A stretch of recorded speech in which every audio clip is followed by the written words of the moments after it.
22 अप्रैल 2025 को जम्मू कश्मीर के पहलगाम में हुए आतंकी हमले ने पूरे देश को झकझोर दिया। बाईसारन घाटी में पर्यटकों पर हुए इस हमले में कम से कम 28 लोगों की मौत हुई और 20 से अधिक घायल हुए। ये हमला पिछले कई वर्षों में नागरिकों पर हुआ सबसे घातक आतंकी हमला माना जा रहा है। हमले की जानकारी। हमला मंगलवार को उस समय हुआ जब पर्यटक बाईसारन घाटी, जिसे मिनी स्विट्जरलैंड भी कहा जाता है, में घूमने गए थे। 4 आतंकवादियों ने सेना की वर्दी पहनकर M4 कार्बाइन और AK-47 जैसे आधुनिक हथियारों से अंधाधुंध गोलीबारी की। हमले में मारे गए लोगों में 24 भारतीय नागरिक, 2 स्थानीय निवासी और नेपाल तथा संयुक्त अरब अमीरात के 2 विदेशी पर्यटक शामिल थे। घायलों में कई राज्यों के लोग शामिल हैं, जिनमें महाराष्ट्र, गुजरात, तमिलनाडु और केरल के निवासी प्रमुख हैं। जिम्मेदारी और संदिग्ध संगठन। इस हमले की जिम्मेदारी द रेजिस्टेंस फ्रंट TRF ने ली है, जो पाकिस्तान स्थित लश्कर-ए-तैयबा और हिजबुल मुजाहिदीन से संबद्ध एक आतंकी संगठन है।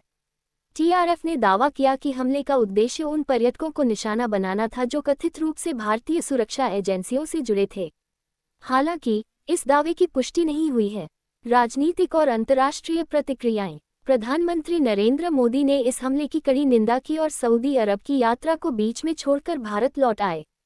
उन्होंने उच्च स्तरीय सुरक्षा बैठकें बुलाईं और दोषियों को सख्त सजा दिलाने का आश्वासन दिया। रक्षा मंत्री राजनाथ सिंह ने इसे कायरतापूर्ण कृत्य बताया। राष्ट्रपति द्रौपदी मुर्मू ने पीड़ित परिवारों के प्रति संवेदना व्यक्त की। अंतर्राष्ट्रीय स्तर पर भी इस हमले की व्यापक निंदा हुई। अमेरिकी राष्ट्रपति डोनाल्ड ट्रंप और ब्रिटेन के प्रधानमंत्री कीर स्टारमर ने भारत के प्रति एकजुटता व्यक्त की। रूसी राष्ट्रपति व्लादिमीर पुतिन ने इसे निर्दोष नागरिकों के खिलाफ एक बर्बर अपराध बताया। सुरक्षा और जांच। हमले के बाद सुरक्षा बलों ने व्यापक तलाशी अभियान शुरू किया, जिसमें लगभग 100 संदिग्धों को हिरासत में लिया गया है।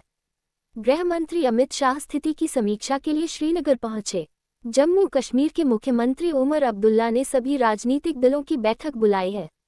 हमले में मारे गए लोगों में एक भारतीय नौसेना अधिकारी और एक खुफिया ब्यूरो अधिकारी भी शामिल थे, जिससे ये संदेह और गहरा हो गया है कि आतंकियों का निशाना विशेष रूप से सुरक्षा एजेंसियों से जुड़े लोग थे। सामाजिक और आर्थिक प्रभाव। इस हमले ने जम्मू कश्मीर में हाल के वर्षों में बढ़ते पर्यटन उद्योग को गहरा आघात पहुंचाया है।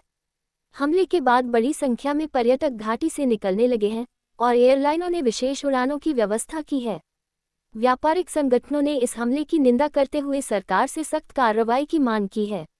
निष्कर्ष। पहलगाम में हुआ यह आतंकी हमला न केवल निर्दोष नागरिकों की जान लेने वाला एक भयावह कृत्य है, बल्कि यह जम्मू कश्मीर में शांति और स्थिरता की दिशा में उठाए गए कदमों के लिए भी एक गंभीर चुनौती है। सरकार और सुरक्षा एजेंसियों के लिए ये समय है कि वे इस हमले के पीछे के दोषियों को न्याय के कटघरे में लाएं और क्षेत्र में स्थायी शांति सुनिश्चित करें।